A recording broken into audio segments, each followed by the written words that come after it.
পরিবার নিয়ে টেনশন করতে না হয়।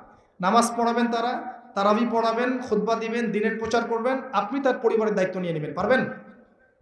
এটা করতে না পারলে তো আল কোরআন আলো ঘরে ঘরে জ্বলবে না। কোরআনওয়ালা মানুষের যদি সমস্যা থাকে তাহলে কোরআনের কথা কে বলবে? কে নামাজ পড়াবে আর কে আপনাকে তারাবি পড়াবে? তারা অনেক মাজলুম এবং অসহায়, তারা মুখ ফুটে অনেক কথা বলতে পারে না, তাদের পক্ষে কথা বলার মানুষ খুব কম। তাদেরকে ভালো অঙ্কের অনারিয়ামের ব্যবস্থা করবেন, এটা করা উচিত আমাদের সবার।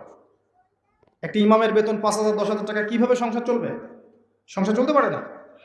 আল্লাহ পাক তাদেরকে প্রশস্ত রিজিকের ব্যবস্থা করুন, আমিন। আমাদের মানসিকতা পরিবর্তন করুন, আমিন। হাফেজ কোরআনদের জন্য এই টাস্ক, আপনারা পুরো কোরআন হিফজ করবেন, চর্চা করবেন এই রমজান মাসে। তারপরে আর 2-3টা বলে শেষ করছি।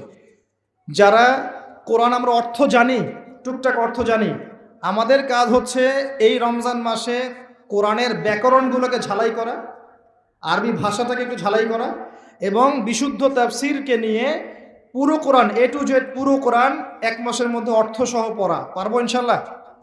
যারা আমরা অর্থসহ পড়তে আগ্রহী বা টুকটাক আরবি ব্যাকরণ ভাষা জানি, তাদের উপর দায়িত্ব হচ্ছে এই রমজান মাসে পুরো কোরআনটা অর্থসহ পড়ার চেষ্টা করা। আল্লাহ পাক আমাকে আপনাদের সবাইকে তৌফিক দান করুন। এখানে আমি একটা সহজ কথা বলছি, শোনেন। আল কোরআনুল কারীমের মধ্যে 600টা পৃষ্ঠা আছে। কয়টা পৃষ্ঠা? এই কিতাবের মধ্যে 600 পৃষ্ঠা আছে। প্রত্যেক 20 পৃষ্ঠায় একটা করে পারা শেষ হয়, এবং প্রত্যেকটা পৃষ্ঠায় আপনি 15টা করে লাইন পাবেন। 15টা করে লাইন পাবেন। প্রত্যেকটা লাইনে আপনি গড়ে 9টা করে শব্দ পাবেন। 9টা শব্দ।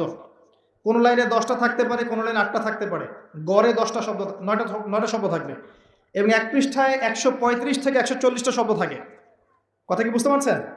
এভাবে হিসাব করলে দেখা যায় যে এই 600 পৃষ্ঠার কিতাবের মধ্যে সব মিলিয়ে শব্দ আছে 77,800টা। কতটা?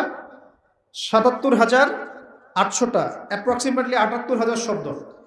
কিন্তু সুসংবাদ হচ্ছে এই সমস্ত শব্দগুলোই নতুন নতুন শব্দ নয়, বরং এই শব্দগুলো বের হয়েছে মাত্র 4,500 শব্দ থেকে। সুবহানাল্লাহ, চিন্তা করতে পারেন? মাত্র 4,500 শব্দ থেকে এই সমস্ত শব্দগুলো বের হয়েছে। এই শব্দগুলো আবার 3 ভাগে বিভক্ত। একগুলো হচ্ছে নাউন্স বা বিশেষ্য বা ইসম, একগুলো হচ্ছে ফেল বা ক্রিয়া, একগুলো আছে হরফ বা প্রিপোজিশন বা অব্যয়, এই টাইপের। এর মধ্যে মাত্র 200 থেকে 300টা মাজদার যদি আপনি জানেন, এবং একটা শব্দ থেকে অনেকগুলো শব্দ তৈরি করার এই ব্যাকরণের টেকনিকটা যদি শিখতে পারেন, আপনি ইনশাআল্লাহ তাআলা অল্প সময়ের মধ্যেই দেখবেন আল কোরআনে